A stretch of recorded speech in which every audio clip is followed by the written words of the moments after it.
문자, 콜통계, 고객 정보 관리까지 이 모든 게 가능한 IQ 200.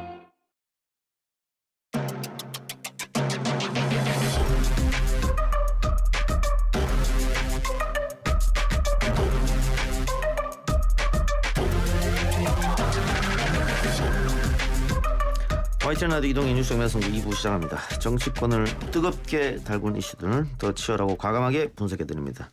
세상 가장 핫한 정치쇼 쇼미더 정치, 정우상호 전 더불어민주당 상금 부대변인, 국민의힘 이준석 전 최고 나왔습니다. 어서 오세요. 안녕하세요. 예, 안녕하세요. 자, 추미애 장관이 윤석열 총장 직무 배제 조치를 취했을 때만 해도 이번 주가 윤석열 총장의 운명을 가를 한 주가 될 것 같다라고 했는데 뭐 2일, 4일 이러다가 또 미뤄졌습니다. 네. 그리고 분위기라고 할까요? 뭐 여론이라고 할까요? 뭐 3부에서 저희가 여론 전문가 모시고 여론에 대해서 자세하게 따로 설명하겠습니다만은 민주당이 더 부담이 된 것 같아요. 이 한 주 지나면서. 일단은 그 법원의 결정도 있었고요. 그 결정에서 일정 부분 지적한 부분도 있고 또 대통령께서도 그 적법 절차에 관해서 원래 그날 굉장히 오랫동안 인권 변호사로 활동하시면서 그 부분에 대한 중요성에 대해서 충분히 인식하고 계셨기 때문에 그 부분에 관해서 좀 논의도 있고 해서 그런 부분들이 좀 보완이 이루어지면서 아마 이루어진 게 아닌가 싶고요. 왜냐하면 지금 검사징계법에 따르면 사실은 이제 일정 부분 절차에 관한 많은 부분에서 형사소송법 규정을 준용하도록 하고 있는데 그 형사소송법에서 보면 이제 기일 변경의 경우에 이런 초일 첫 기일의 경우에는 5일 정도 기간을 둬라 뭐 이런 얘기들이 좀 있거든요. 그래서 그런 부분들이 물론 해석은 지금 이렇게 여러 가지 해석론이 나오는데 어찌됐든 그렇게 해석하는 견해도 있기 때문에 그러니까 아예 그런 절차적 논란의 여지를 차단하기 위해서 충분하게 좀 시간 부여하고 그에 대해서 보완하는 건 맞다고 봅니다. 예. 그냥 명단 못 채우는 거예요. 제가 봤을 때는. 그러니까 7명을 채워야 되는데 그 7명 중에 4명이 있어야지 이제 회의를 개회할 수 있는데 우선 추미애 장관은 본인이 이제 신청한 그 소기 때문에 기피를 하게 돼 있고 그럼 6명 중에 4명을 채워야 되는 거거든요. 그런데 그 중에서 검사를 이제 2명을 해야 돼요. 그런데 이 검사들은 우리가 봤듯이 고 차관이 이제 물러나는 것을 봐도 차관직에 있고 차기 총장으로 유력하게 검토되는 분조차도 이 징계에 대해 부담을 느끼는데 과연 그 밑에 중간 간부급에서 검사장급 이상으로 나와야 될 텐데 누가 도대체 이 징계위에 참여해가지고 윤석열 총장에게 그 징계를 내리겠습니까? 그렇기 때문에 그 검사 2명 채우기 정말 힘들다. 이미 명단은 거의 다 후보 명단은 있는데 그분들에게 지금 언론이 전화 돌리면서 물어보고 있지 않습니까? 근데 거의 그게 힘들 것이다. 그리고 하나는 대한 변협이 영향을 줄 수 있는 변호사 아닙니까? 하나는 그리고 법학 교수에서 영향을 받을 수 있는 법학 교수 그리고 한 명은 명망가로 되어 있거든요. 근데 뭐 명망가는 차치하고 어떤 분일지 모르니까. 그런데 변호사나 아니면은 법학 교수 같은 경우에는 본인들이 속해 있는 최상위 단체인 대한변협과 그다음에 법학교수회에서 이미 여기에 대해서 부정적인 의견을 피력한 상황이에요. 아무리 그분들이 소신에 따라서 의견을 낼 수 있다 하더라도 눈치가 보일 것은 자명합니다. 그리고 이번에 결국 급하게 차관 한 분 새로 임명해가지고 숫자 채운 건데 이 4명 채우기도 힘들고요. 4명이 구성원이 되게 되면요. 3명 이상이 동의해야 됩니다. 이것도 정말 하기 힘듭니다. 과반을 만들려면 3명이 동의해야 되거든요. 그러니까 저는 지금 시점에서 성급하게 징계위를 열어가지고 오히려 결과가 안 좋게 나올 수 있다 이런 생각 때문에 저는 10일로 연기한 것이다. 저는 이렇게 봅니다. 좀 생각이 다른 게요. 예비의원도 3명이 있고요. 그 예비의원 3명에 대해서 또 장관이 지명권을 갖고 있습니다. 더구나 저도 변호사인데 대한변협하고 전혀 관련 없습니다. 그러니까 변호사들은 다 독립해서 활동하고 있기 때문에 그 자기들이 이제 검토해 봐서 징계가 이유 있으면 징계 결정을 하는 거고 이유 없으면 불문이나 무혐의 결정을 하겠죠. 그러니까 그런 부분들 관련해 가지고 뭐 인원수 채우기 그거 별로 그렇게 어려운 일 아니거든요. 그거보다는 지금 또 논란이 됐었어요. 실제로 그 이완규 변호사 측에서 5일 정도 줘야 되는 게 원칙 아니냐. 그러면서 형사소송 실무례 같은 걸 들고 나오고 했단 말이죠. 근데 아까도 말씀드렸지만 실체적인 이유가 있음에도 불구하고 절차적 하자 문제 때문에 이 행정소송에서 왕왕 패소하는 경우가 꽤 있습니다. 그런데 그런 부분들 때문에 또 그러면 또 그걸 보완해가지고 재차 절차를 밟게 되면 국민들이 이 지금 혼란과 분란을 계속해서 봐야 된다는 얘기 아닙니까? 그러니까 그런 부분들에 대한 논란의 여지가 없이 진행하는 게 타당한 것 같고요. 그다음에 지금 하시는 말씀은 기본적으로 모두 중징계를 전제로 할 것이다 하는데 아니 들어가지고 다 심리해봐서 징계할 사안이 아니라고 본인들이 판단되면 뭐 경징계를 하거나 불문 결정할 수도 있는 거죠. 지금 그러니까 상황에서 윤석열 총장한테 견책이나 감봉 내리잖아요. 네. 정권 문 닫자는 겁니다. 아니 뭐 지금 대통령께서 말씀하셨어요. 이번에 그 청와대에서 공식 입장을 낸 게 징계가 실제로 있을지 여부를 예단해서 보도하는 걸 상가해 줬으면 좋겠다. 왜냐하면 실제로 심리에서 결과를 그래요. 낼 거거든요. 그건 뭐 대통령으로서 할 수 있는 얘기고 오늘 대통령이 또 절차적 정당성을 강조했기 때문에 법무부에서 뭐 여러 가지 감안해서 연기했다. 그거 알겠는데 그 이준석 최고 말대로 이렇게 사단이 났는데 징계위원회를 열어서 견책이나 감봉이 난다. 그러면 뭐 정권의 부담도 부담이지만 추 장관이 그 직을 계속 할 수 있을까요? 저는 되게 어렵다고 보는데요. 예, 기본적으로 대통령께서는 장관에 대해서 충분히 권한을 부여하고 독립성을 인정해 주되 그에 대해서 결과를 확인하겠죠. 근데 만약에 그 결과가 지금 이렇게 국민들이 피로감을 느끼게끔 이렇게 확대된 상황에서 그 부분에 충분한 결과가 있지 않으면 그 부분에 대한 정치적인 책임은 당연히 그 본인의 몫으로 부담하는 게 맞다고 봅니다. 그러니까, 예. 그러니까 그런 부분들이 있기 때문에 그 결과는 좀 지켜봐야 될 것 같고요. 그러니까 아까도 말씀드렸듯이 대통령의 인사 스타일이 이미 지금 진행되고 있고 아직 그 부분에 대해서 결론이 나지 않았는데 성급하게 개입하고 뭐 이런 스타일이라기보단 대통령이 나름 장관에게 충분한 재량권을 부여하되 그 결과를 확인하는 것으로 보입니다. 자, 성급하게 개입하지 않았다 그러는데요. 차관이 사퇴의 의사를 밝힌 다음에 24시간도 되지 않아 가지고 그 징계위 구성을 빨리 하기 위해 가지고 차관을 임명했다. 왜냐? 제가 그러기 위해서 임명했다는 거는 차관이 들어가면서 뭐라고 했습니까? 징계위 참여하겠습니까? 물어봤더니만 그게 제 의무입니다라고 우선 얘기했고요. 두 번째로는 이분이 과연 그럼 문재인 정부의 인사 철학에 맞는 분입니까? 강남에 아파트 두 채 있었던 분이잖아요. 지금까지 청와대 사람들도 그렇고 뭐 고위 공무원들 강남의 집 두 채는 저도 많이 못 봤는데 강남 집 두 채면은 거의 뭐 이거는 잘라야 되는 수준 아닙니까 원래 문재인 정부 하에서는. 그런데 이분을 신규로 24시간도 안 지나가지고 새로 임명했다는 거는 저는 지금까지 인사원직 다 버린 거거든요. 그렇게까지 하면서 급하게 차관 임명해서 명수 채우려고 해놓고는 지금 와가지고 경거망동하지 마라 신중해라 이렇게 얘기하는 거는 징계위가 예를 들어서 10일로 미뤄질 것을 오히려 그 시점 전에 차관 임명하기 전에 알았다면요. 차관을 왜 그렇게 24시간 내에 임명합니까? 집이 한 채인 사람 찾아가지고 좀 임명할 수도 있는 것이지. 저는 그러니까 이 10일로 미룬 결정도 예고된 것이 아니라 어떻게 하다 보니까 좀 급하게 내린 결정이다. 안 그러면 차관을 이렇게 급하게 임명할 필요가 없었어요. 아니 제가 말씀드렸지만 아까도 그 당연직 징계위원 중에 한 명이고 그 사람을 결한 상태에서 징계 절차를 진행하는 것도 어떤 부분에서는 절차적 하자로 보일 수 있기 때문에 당연히 그 차관을 임명해야 되는 것이고요. 24시간 만에 임명한 게 아닙니다. 이미 3, 4일 전에 사의를 표했고 그 부분에 대해서 충분히 검토가 이루어졌다고 보거든요. 그 사이에 국무회의도 있었고요. 그리고 충분히 검토해서 집이 두 채인 사람을 골랐어요? 집이 한 채를 이미 팔기로 얘기했기 때문에 그 부분에 대해서는 지금까지 인사원 측에서 그렇게 다 비슷한 방식으로 임명한 사례들이 많거든요. 그렇게 해서 임명한 것이고요. 그다음에 그 징계위에 관여하면서도 그런 부분에 대한 논란조차 불식시키기 위해서 징계위원장은 따로 기존에 있던 위원 중에 한 명으로 지금 새로 선임한 차관보다는 기존에 임명했던 한 명으로 지휘하는 게 좋겠다. 지명하는 게 좋겠다. 그게 대통령께서 그렇게 뜻까지 밝히셨어요. 저는 그런데 약간 거기서 의아한 것이 아까 제가 말한 구성에 따르면은 자 법무부 차관이 일반 그 검사 2명 참여하는 분보다는 선임입니다. 네, 그런데 그분들이 예를 들어 위원장을 맡는다면 대신 그렇다면 법무부 내에서 질서 위계상 저는 약간 뒤집히는 상황이 생긴다 이렇게 보고요. 만약에 아까 말했던 변호사, 법학 교수, 뭐 그리고 명망가 이분 중에서 만약에 위원장이 된다면요. 원래 민간 위원들은 자문의 성격으로 있는 분들도 있는 건데 이분들이 위원장 맡는 것도 책임 회피 아닙니까? 아니, 보통 위원회들은 외부 위원들이 보통 위원장을 맡는 경우가 더 많습니다. 아니죠. 실제로는. 저는 이 상황에서는 법무부 장관을 위원장으로 둔다라는 조칙이 있는 건 뭐냐면은 법무부 내 구성원에 대한 징계이기 때문에 법무부 소속 공무원이 주임을 맡으라는 얘기가 있는 거예요. 법무부 장관이 그 검찰 사무의 최종 그러니까요. 네, 그러니까 지휘권자기 때문에 장관이 이제 원칙적으로 맞는 것이고 법무부 장관이 못하면은 검찰 그 차관이 대행하는 게 맞는데 차관이 대행 못하는 이유는 뭡니까? 또? 아니죠. 그렇게 했으면 검사징계법에 아예 그 대행에 대한 순위를 정해놨겠죠. 그렇지 않고 검사징계법엔 뭐라고 돼 있냐면 위원장이 그 직무를 불가피하게 수행할 수 없는 경우에는 지명할 수 있게 돼 있어요. 그리고 아까 말씀하신 것처럼 무슨 법무부 공무원을 오히려 징계하는 거기 때문에 내부 위원이 위원장을 맡는 것보다는 오히려 외부 위원이 맡는 게 더 공정성을 기할 수 있다고 봅니다. 자, 그렇다면 지금 법무부 장관이 맡도록 한 규칙 자체가 좀 부적절하다는 얘기고요. 외부가 아니죠. 법무부 장관은 지휘감독권자잖아요. 그러니까 외부가 맡는 게 옳다면서요. 아니요. 지휘감독권자 본인은 외부로 노출된 정무직으로서 어떤 정치적인 책임까지 부담해야 되는 직에 있지 않습니까?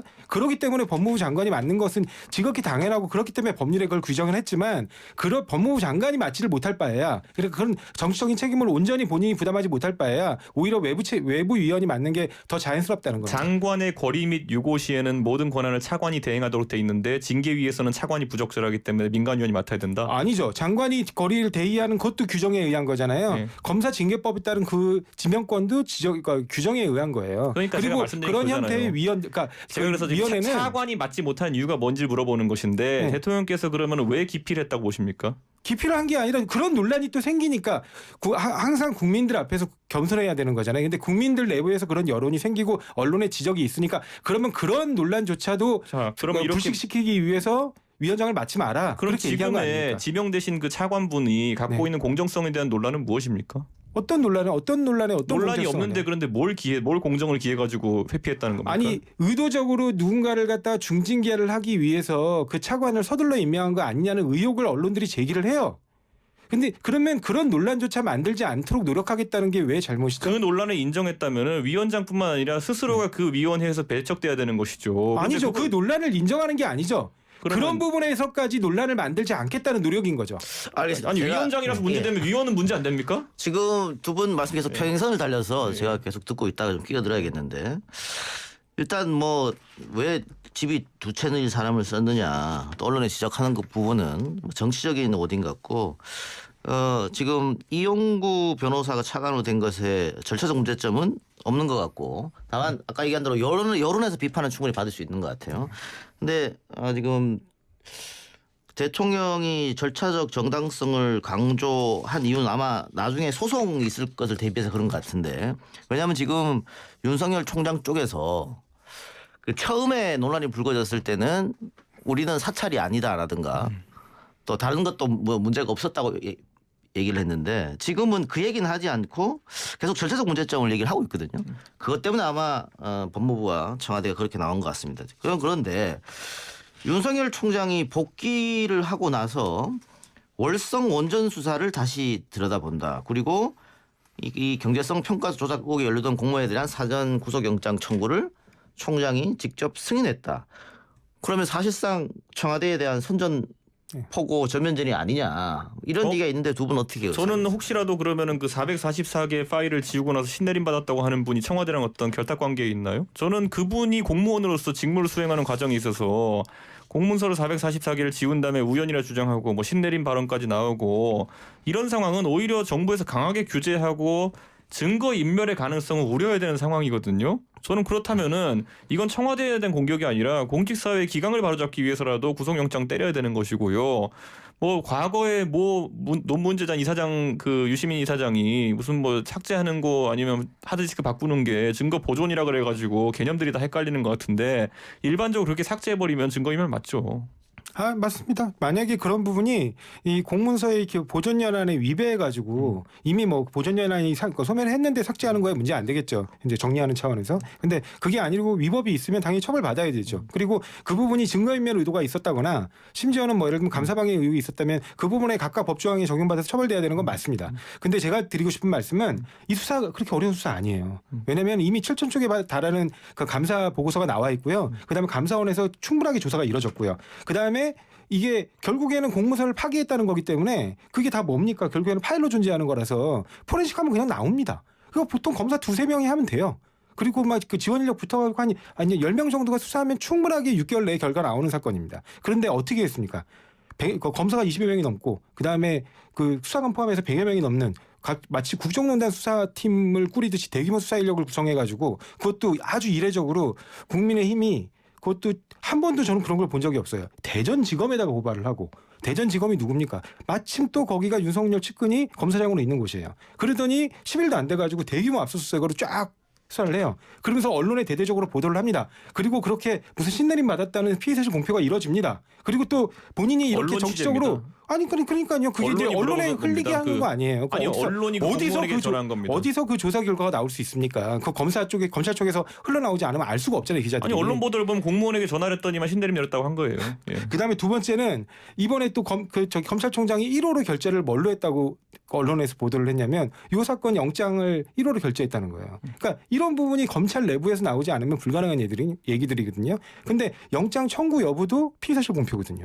하지 말라고 그렇게 인권수사보호준칙까지 만들었는데 정면으로 위배가면서 현 정부의 검찰개혁안들을 다 깡그리 무시해가면서 본인 정치하고 있는 거예요. 어떻게? 그 공무원이 그냥 문서 파기하고 감사 방해한 거예요. 원래 공무원들은 그런 부분에 대해서 굉장히 위축되고 방어적으로 그러니까 태세를 응하기 때문에 감사 방해 사건들 그렇게 굉장히 특이한 사건이 아닙니다. 그런데 이런 사건을 엄청나게 무슨 이 정부의 원전 정책의 타당성에 문제가 있는 것처럼 막 그걸 지금 뭐 야당과 마치 이렇게 공을 주고 받듯이 그렇게 진행하는 이게 검찰 정치 아닙니까? 그리고 이게 검찰 파쇼 아니에요? 왜 이 간단한 감사방해 사건이 큰일이냐면요. 그 감사원 자료를 보면 나오잖아요. 백운규 장관이 해당 과장이 예를 들어서 보고서를 만들어 갔더니만 너 이렇게 올리면 나 죽는다. 그러면서 죽고 싶냐 다들 이런 식으로 하면서 결국에는 보고서 바꿔 올리라는 얘기를 했고 나 죽는다는 말은 없었죠. 그냥 죽고 싶냐라고 표현했다는 말만 나왔죠. 그냥 죽고 싶냐라고 그래 얘기했다고 정정하겠습니다. 그냥 죽고 싶냐라고 그럼 얘기까지 하면서 보고서를 정정할 걸 종용했고 그 다음에 지금 와가지고 444개에 달하는 광범위한 파일 삭제가 이루어졌는데 이거 왜 지웠습니까? 그러니까 내가 갑자기 신내림 받아서 그랬다라고 하면은 저같이 수사 실무를 모르는 사람도요.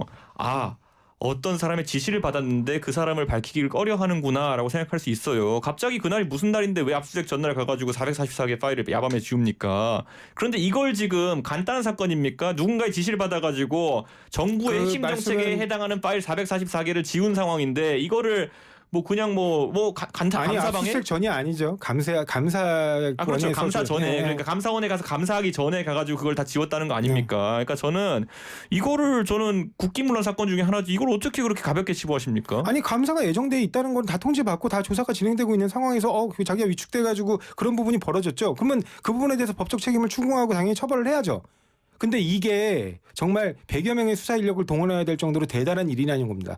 이거 그냥 검사 2명이 해결하면 된다니까요. 이거 아무 어려운 수사가 아니에요. 알겠습니다. 지금 조상호 전 대변인은 조금 의혹이 있다. 네. 중앙지검에 고발을 해도 되고 하는데 대전으로 갖고 가서 보통 다 중앙지검이 하죠. 윤석열 측근이 있는 곳에 결국은 이게 윤석열 총장이 야당과 어떤 모종의 손을 잡고 수사권을 정치에 이용하는 거 아니냐. 네, 또 그렇습니다. 복귀하자마자 첫 수사가 이거니까 그런 생각이 신 거고. 오늘 보니까 중앙지검에서 차장들도 다 반기를 들고 중앙지검장 이성윤 중앙지검장에 대해 가지고 공정성을 믿지 못하겠다고 지금 다 이야기하는 상황이기 때문에 어쩌면 대전지검으로 가신 분들 굉장히 옳은 판단한 것 같은데요. 아니요, 그게 아니라 국민의힘의 그 태도가 이상하다는 겁니다.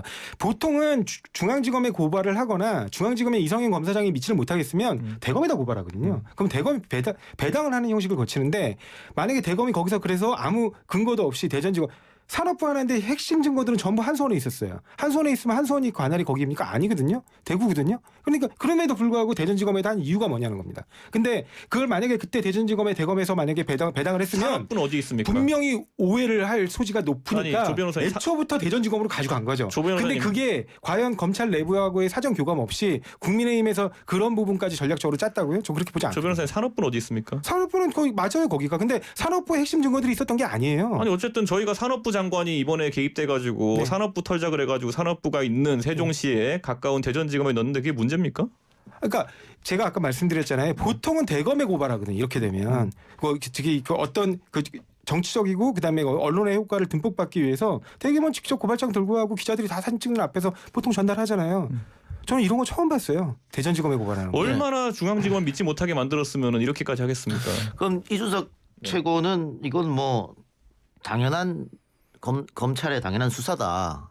이거는 뭐 문제 없는 수사다 이렇게 보시는 거잖아요. 그러니까요. 뭐 예. 신내림 같은 게 문제 안 된다 생각하면은 뭐 그건 여당의 관점인데 저희는 그런 식의 어쨌든 감사 방해는 굉장히 심각하다. 아니, 수사는 필요한데 예. 과잉이냐 아니냐에 대한 생각도 한번 해보시라는 겁니다. 근데 어쨌든 뭐 시점이 또 묘하고 이러기 때문에 결국은 윤석열 총장이 과거에 수사권 가지고 보복하면 그거는 깡패지 어떻게 검사냐 이렇게 했는데 네. 지금 그러고 있는 거 아니냐라는 또 지적이 있단 말이죠. 아니 보복이 되려 그러면은 윤석열 총장이 무슨 뭐 한전 주식이라도 들고 있습니까? 뭐 재산상 손해를 봤습니까? 뭐에 대한 보복입니까? 아니 행동 하나하나에 있어서도 공직자들 특히 임명직 공직자들은 그 부분에 대해서 겸손과 절제를 갖다 항상 해야 돼요. 근데 아니, 본인이 징계와 관련된 이렇게 직무정지에서 배제돼서 복귀되자마자 1호 신호탄으로 그걸 결제하면서 언론에 그걸 흘려요. 아니, 제가 아까부터 계속 이게 얘기했잖아요. 뭡니까? 제가 아까 얘기했잖아요. 혹시라도 저는 몰라서 물어보는데 조상호 변호사 혹시 그 444개 파일 지우라고 네. 정권에서 지시했나요? 아니요. 그런데 왜 정권이 불편합니까? 아니 그게 아니라 지금 정권이 그게 이 수사를 막기 위해서 국민의힘에서 주구장창 얘기하는 게 이 수사를 막기 위해서 그건 저희 생각이고요. 그러니까 그런데 윤석열 총장을 날렸다고 하는 건데 윤석열 총장이 직무에서 복귀하자마자 그걸 결제하는 정치적 의미를 아니, 담아서 결제를 하고 그 부분이 언론에서 다시 그 언론 그러니까 기사로 제가 이제 브리핑이 묻고 되고 싶은 거는 이걸 얘기하는 겁니다. 우리가 보복이라는 단어를 쓰려 그러면은 윤석열 총장이 실제로 뭐 백윤기 장관한테 뭐 한 대 맞았다든지 뭐라도 피해가 있어야 될 거 아니에요. 뭐 아시는 거 있어요? 아니 그렇게 이거는 정말 네. 말로 장난하시는 거잖아요. 그게 아니라 아까 말씀드렸잖아요. 왜냐하면 그 야당과 그 뭐에 대한 보복인지가 주어가 있어야 될 거 아니에요. 아니 정부의 원전 정책이 굉장히 그 안에 엄청나게 많은 부정부패와 원전 정책 비리들이 때문에 있는 무슨 거죠. 윤석열 총장이 피해 본 게 있냐고요. 한전 주식 샀어요? 뭐 피해가 아니 있다는 본인이 거예요? 지금 그 정권에 핍박받았다고 생각하니까 정권을 정치적으로 공격하기 위해서 그 수사를 활용하고 있다는 핍박한 건 겁니다. 맞나 보네 그러니까. 아니 본인이 생각하잖아요. 본인이 예. 그렇게 얘기하잖아요. 예. 예.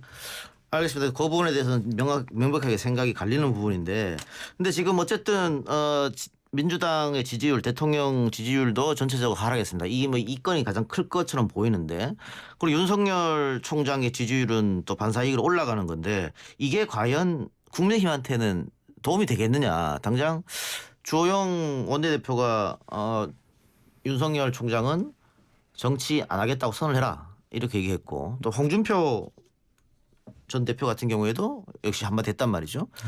어떻게 보세요? 윤석열의 주가가 계속 떠오르는 게 국민의힘한테 도움이 안 된다는. 대선 1년 반 앞두고요. 그 뜨는 인물이 항상 대선 마지막까지 가가지고 그 지지세를 유지한다는 것도 저는 뭐 사실 지금까지 검증된 바가 없습니다. 예를 들어 1년 반 정도 앞두고 지난 2017년 대선 때는 2015년쯤에는 김무성 대표가 1위 하던 시절이에요. 그러니까 저는 이런 것에 1위 하지 않는 게 중요하고 예. 주호영 대표는 그런 관점에서 말씀하신 겁니다. 지금 이제 하도 이제 여권에서 내용으로 이제 반박하기보다는 윤석열 정치하려고 그러는 거 아니냐 이렇게 자꾸 프레임을 잡고 있기 때문에 예. 거기에서 벗어나기 위해서라도 윤석열 총장이 여기서 선을 명확히 끊는 것이 어떠냐라고 제안한 것이고 오늘 또 부연한 건 뭐냐면은 그렇게 그 위기 상황을 헤쳐나가고 그 검찰로서의 본분을 다하고 나가지고는 나중에 다른 행보하는 거는 국민들이 판단하기 나름이다 이런 의미입니다. 지금 윤석열 총장이 만약에 이거와 관련해서 퇴임 이후에 이걸 정책 자산으로 삼는다면 정말 금방 무너질 지지율이라고 봐요. 왜냐하면 본인이 스스로 정치적인 중립과 정당성 같은 것들을 이제 모토로 내걸고 국민들이 그걸 믿고 지금은 박수를 보내고 있는 건데 만약에 그 스스로 정치의 현장에 뛰어든다면 과거의 수사가 결국에는 자기의 정치적인 이익을 위한 거였구나. 그렇게 판단될 거라고. 예, 아직 뭐 미래일이니까 그거는. 그 어쨌든 국민의힘에서 부동산 정책 발표를 하려고 했었는데 역시 뭐 이런 여러 가지 사정 때문에 미뤄졌고 윤석열이 뜨면서 국민의힘의 인물난만 가중된 거 아니냐. 근데 그 인물난이 예를 들어서 뭐 지금은 누가 윤석열이 뜨고 나중에 어떻게 될지 모른다고 하더라도 1년 후에 없는 인물이 생기진 않을 거 아니에요. 초나라를 무너뜨린 거는 항우고 아니 그 진나라를 무너뜨린 건 항우거든요. 예. 근데 결국에 나중에 황제가 되는 건 유방입니다. 그렇기 때문에 진나라를 무너뜨리는 것이 누구냐에 대해 가지고는 항우와 유방이 힘을 합칠 수 있는 것이고 결국에 나중에 그 이제 누가 더 대한 세력으로서 지지를 받을 것이냐는 예. 국민 앞에서의 경쟁이지 민주당과의 경쟁이 아닙니다. 그래요. 자, 10일로 예정됐죠? 지금 미뤄진 게. 예. 10일이죠. 11일. 10일이면 어쨌든 다음 주 목요일까지 이 질의안 논쟁은 아마 계속 될 거고 언론에서 계속 이 부분을 다룰 텐데요. 뭐 어떤 결정이 날지는 알 수가 없습니다만 어떤 결정이 나도 그 양쪽에 한 명은 치명타를 입겠죠. 그 민주당 또 정부 여당에서 출구 전략은 있어야 되는 거 아니냐 이런 얘기가 나온단 말이죠. 지금 뭐 동반 사퇴 얘기도 했습니다만 그거는 이제 물 건너간 것 같고요. 뭐 출구 전략이 있습니까? 계속 이렇게 가면 여론만 나빠질 텐데. 제가 아까 말씀드린 것처럼 징계는 충분히 적법 절차를 보장하고 실체적으로 그 사유가 있을 때 징계 결정을 내려야겠죠. 그래서 징계 결정이 내려지고 결국에는 다 그런 부분들이 공개가 되지 않겠습니까? 근데 그런 부분들이 공개가 되면 결국에는 추장관의 판단이 옳았다. 그리고 그게 이제 법적으로 유지될 수 있다. 그렇게 되면 추 장관에게 책임을 물을 수는 없는 거죠, 당연히. 그리고 그 부분은 그러면 국민들이 충분히 납득하게 될 겁니다. 근데 만약에 예. 그 우리가 예상하지 못했던 경징계가 그러니까 지금 이렇게 굉장히 소란스러운 일들이 많았는데 예. 경징계 징계 처분이 그친다거나 아니면 무혐의 결정이 난다거나 그렇게 징계 결정이 이뤄진다거나 아니면은 그게 실제로 중징계는 이뤄졌지만 절차나 실체에서 많은 부분에 하자가 있어서 국민들이 쉽게 납득하기 어렵다. 그런 부분이 생긴다면 아까도 제가 말씀드렸지만 본인에게 충분히 대통령께서 재량을 부여하셨기 때문에 그 부분에 대해서 만약에 결과로서 보여주지 못한다면 정책 책임을 책임을 온전히 질 져야 수도 되는 있다. 거죠. 예. 예. 저는 우선 여권에서 이미 아까 동반 사태론이 나왔던 시점부터 그거 저희 이제 배틀넷 스타 하다 보면은 질 것 같으면은 이제 동맹 맺자 이런 사람들이 있어요. 그런데 그런 거 비슷하게 이미 기세 싸움에서 이제 여권이 밀려가는 형국이다. 윤석열 총장 입장에서는 그런 거 거론할 필요도 없고 본인의 직분을 다하면은 그것만으로도 아마 여권이 좀 두려워할 일들이 있을 거다 이렇게 봅니다. 근데 한 가지만 말씀드리고 네. 싶은 게 그 저기 두 분 다 임명받은 임명직들이에요. 그리고 본인들이 선출직들이 아니거든요. 임명직들은 기본적으로 민주적 정당성이 근거가 취약합니다. 예. 그러니까 선출직으로부터 민주적 정당성을 다시 재위임받은 거거든요. 그런 분들이 입에서 국민을 앞세우는 거는 굉장히 위험한 방식이에요. 본인은 스스로 임명권자가 갖고 있는 국정 철학과 정치 철학을 자기가 가진 권한에서 어떻게 투영시켜서 국정에 반영할 수 있을까를 고민을 해야지 스스로 국민의 뜻이 무엇인가를 탐구할 지위에 있지 않아요. 그런 부분들 자, 두 분이 잘 인식하셨으면 예. 좋겠습니다. 이제 5분밖에 안 남아서 다른 주제로 갑시다. 이 주제도 중요한 거니까. 10일 날이 징계위원회 예정돼 있다고 했는데 그 9일 날이 또 중요한 날이에요. 정기국회 마지막 본회의. 그 민주당은 이날 그 뭐 경찰법, 국정원법, 공정경제 3법, 또 공수처법 다 하겠다는 거 아닙니까? 맞습니다. 야당 어떻게 대책이 있습니까? 이날 다 하게 되면? 뭐 책임 정치하십시오. 예, 책임 정치하시고 지금 공수처법 같은 경우에는 특히 공수처 맛보기 버전들을 국민들이 다 보고 계십니다. 예를 들어 공수처가 원래 검찰의 권력을 견제하기 위한 목적도 있다고 했는데 검찰 어떤 식으로 견제하는지 봤을 겁니다. 감옥에 있는 범죄자가 편지 하나 쓰면은 장관이 후룩 달아오르고 그다음에 여권이 총 걸기 해가지고 한동훈 윤석열 때리고 예? 그래서 감찰해보고 그런데 별거 안 나오면 이제 여론전하고 이게 만약에 공수처가 상설화되게 되면요 이런 식의 검찰 공격 패턴이 그대로 나올 겁니다. 그래가지고 감옥에 있는 사람 전부 다 자기가 억울하다 생각하는 사람 검찰 때려잡아달라고 공수처에 편지 쓸 거고요. 그 사람들 말 듣고 여권과 그리고 공수처가 움직여가지고 지금의 이런 검찰과의 전쟁이 상설화되고 상시화될 겁니다. 근데 사실은 그 이준석 최고위원이 그 중요직책도 많이 맡고 하셨으니까 부탁드리고 싶은 건 그러기 위해서라도 그런 걸 방지하기 위해서라도 현행 공수처법 내에서 공수처장이 임명되고 공수처가 구성될 수 있도록 사실은 국민의힘이 협조를 해줘야 돼요. 그러니까 왜냐하면 어쨌든 브레이크 권한을 갖고 있는 거잖아요. 그건 또 앞으로 장래를 위해서도 되게 필요한 일이거든요. 그다음에 또 한 가지 좀 덧붙이고 싶은 건 그런 권력개혁 작업에 관련된 법안들은 9일날 처리가 예정돼 있고 그건 분명히 하게 될 겁니다. 예. 근데 다만 이제 중대재해기업처벌법 같은 경우는 과연 처벌보다는 민사배상 같은 것들을 예를 들면 고액배상을 하게 한다든가 여러 가지 방법으로 사전 예방 조치를 하지 않으면 그 회사가 망할 수 있게 한다거나 그런 부분들에 좀 조치를 할 필요가 있지 않은가. 왜냐하면 지금 현재 그 형사벌 위주로 가게 되면 혹시 이게 위헌 결정이 나올 수도 있거든요. 이게 왜냐하면 근대 형사사법상 원래 행위 책임의 원칙인데 너무 결과 책임만을 추구하는 그런 방식으로 가기 때문에 과실범이 고의범보다 훨씬 중하게 처벌받는 그런 규정으로 인해서 혹시 법 자체가 전부 무력화될 우려가 있으니까 그런 부분까지 아울러 고려를 해야 되는 좀 고민이 있어서 그 부분이 지금 좀 진통이 있는 것으로 알고 있습니다. 그러면 뭐 시민사회나 정의당에서는 당연히 반발할 텐데요. 그러니까 형사법 위주가 아니라 그러니까 아까도 말씀드렸듯이 그 중대재해가 발생하면 기업이 망한다.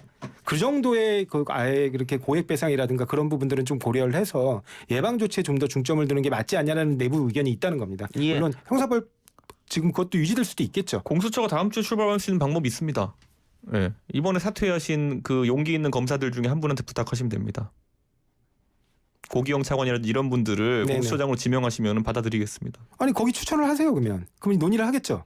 지난번에 근데 김경수 변호사 했더니 안 받던데요? 아니 거기 그것뿐만이 아니에요. 오히려 그쪽에서 추천한 김수 변호사를 이원 변호사가 반대했다는 얘기도 있어요.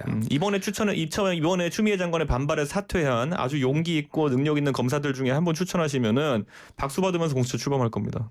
아니 그러니까 예. 하여튼 추천하시면 될 거예요. 예. 그걸 받아들일 용기가 있냐는 거예요 민주당이. 예. 뭐 당에 돌아가서 한번 그래서 다시 한번 만나자고 못 하십시오. 봤죠 민주당 이걸 저희가 농담을 하는 걸 어떻게 봤습니까? 추미애 장관에게 반기를 들고 간 공수처장을 어떻게 만듭니까?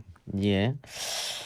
자, 유승민 전 의원이 최근 김종인 비대위에 대한 문제 제기를 했는데 뭐 유승민 전 의원뿐만이 아니고 뭐 조경태 의원을 비롯해서 여러 명이 이 문제 제기를 했습니다.